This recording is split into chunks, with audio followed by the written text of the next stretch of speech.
Hi guys, my name is Sean. I'm a houseplant enthusiast from Jakarta, Indonesia. In this episode, we're going to be rescuing this Fittonia, and then it is going to get propagated, and then I'm going to also share with you the care tips.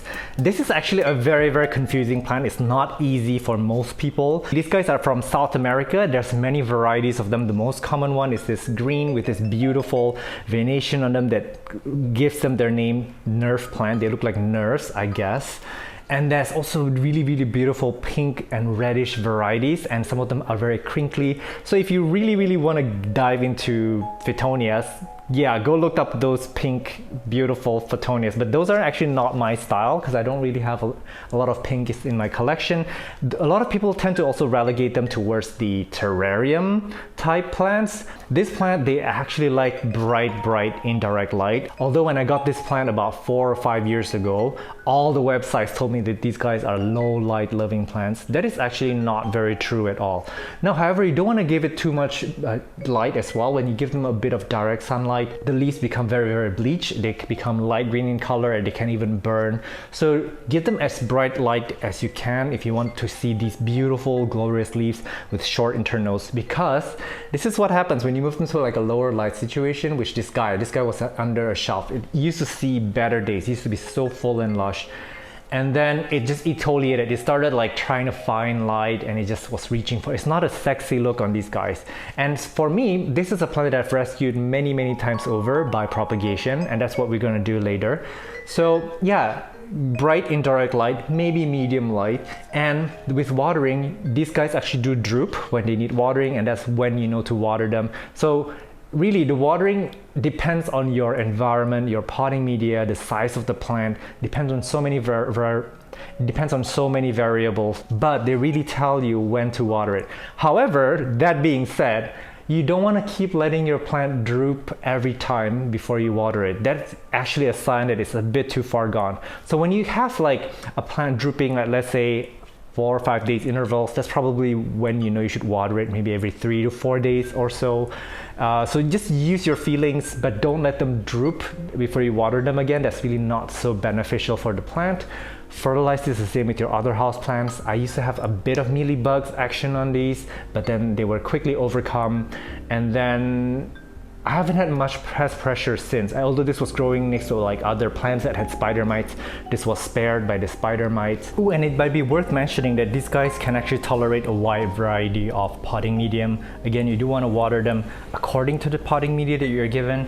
And the plant care that I was giving you earlier on was pertaining to like an outside area. It could be indoors or outdoors. But if you have them in terrarium setting, maybe it's not a good idea to follow my instructions. And one more thing, these guys actually do flower really beautifully. I've seen this once in a plant tour. It's actually a nursery up in the mountains that belong to Karen. All right, let's do more chopping, less talking.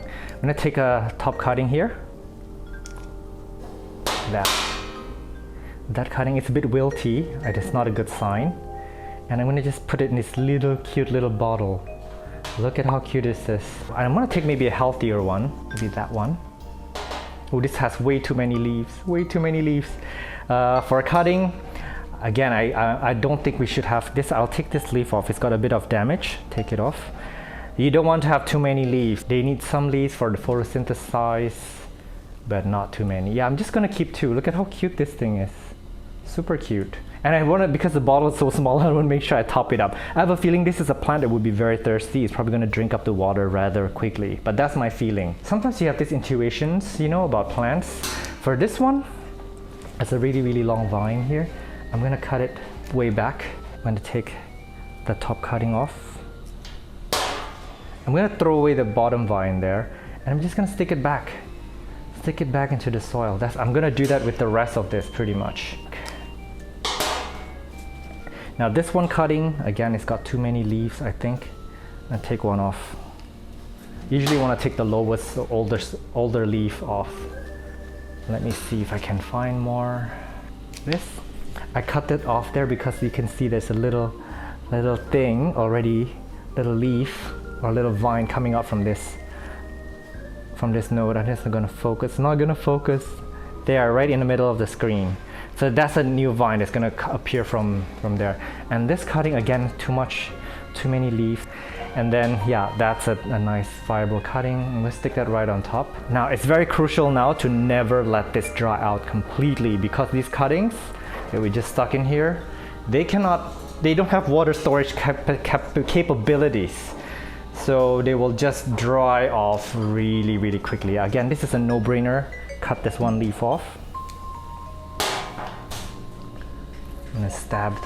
And by the way, with most plants, they will eventually like trail out of the pot. They will outgrow the pot, become bald in the middle of the pot. Do you know what I mean? They're gonna creep away because plants are always growing. There's no such thing as a plant that is not growing. So you may have to do this if your Fittonia has overgrown its pot anyway. So this is also a way for you to maintain its lush, beautiful look. This is already looking quite cute actually. I'm gonna cut this off here. Make sure you leave at least one or even two nodes when you cut them off. You don't want to have a long vine, by the way, because when your vine is too long, when your cutting has such a long bare stem, water or nutrients need to come up and down the plant. If you have a long stem, it's a lot of inefficiency in the transportation system, so you don't want that. This is a very, very good size for cutting. This is still moist, so I'm not really gonna touch this. I'm not going to be watering this, leaving it alone. And I want to give this, like, I would say medium light. I don't want to give this too bright of a light because it cannot take a lot of light at this point. It's still photosynthesizing, but a lot of them don't have roots yet. They don't have an effective way of bringing up water. But look at how cute this pot is now. My goodness. I'm kind of obsessed with this plant now. Welcome to a 7 weeks update. So this plant cutting actually lives in the front over there. So I just wanted to show you what its natural living condition looks like. It's very, very thirsty. We have to water this every day. It drinks up this much water per day, which is crazy. This is going to tell us that Fittonias are actually water-loving, moisture-loving plants that take up a lot of water, and you don't really want to miss out with watering. They can really dry out too fast. And I'm going to be potting this up. Actually, it's ready for potting up. Alright, for this plant I actually do want to pot this up in sphagnum moss. So yeah, that's nice and potted up in there, so it's not really focusing. Focus. And then use that water again. Use that same water that we propagated it with, because it's got the right amount of its natural rooting hormone. It's got the right amount of pH value that it's already used to. So always use the last bit of water that you have. Now this is the update for the parent plant. A lot of new growth has appeared. As you can see here, new leaves, a lot of new vines has come out. This one is even put out a tiny little leaf on the edge. How cute. So this is probably better off if I like tuck it back into the pot, like clip it down, you know what I mean, so that to let it root. Because if you want a full pot, you really want to make sure that these are, like this lower portion here is in contact with the potting medium. Hang on, let me try to do that. It's difficult to do so with one hand. But yeah, you get my drift, right? So, so yeah, I'm gonna wait for this to bush out. It's taking a little bit longer than I thought, but it is happening. So give it more time. And I really wanted to show you this. This is another Fittonia. It's growing as a weed amongst this plant, this ficus. So I don't know how it got there, but actually about 6 weeks ago, this pot was above on this top shelf and it was getting direct sunlight. So what happened was that there was a day that was like super scorching sun. It's just that one day where the leaves completely burnt off. You might even see some of the remnants of the old leaves that burnt off, and it was bald. And then now it's put out all these baby leaves again. So these guys are actually quite resilient, but they really can burn when you give them too much direct sunlight. Although I was really fascinated by how much direct light it could take to begin with. Alright, here's a 3 weeks update. This is doing really well. Look at the parent plant, it's bushed out quite a bit. This is growing beyond my expectation. I have a feeling that the bit of extra fertilizer that I threw in there a while ago did help quite a bit. But yeah, do not let them dry out completely. Kind of water them evenly but lightly every day, and they seem to be happy. And this is the one that we propagated in water. I was actually going to do a project where I release this into a terrarium and let it take over But you know what, that's a bit too ambitious. I've got other plants to film, so I'm just gonna leave it at this. I might actually move this one cutting into this pot after this, and yeah, so that is how you care for and propagate the Fittonia.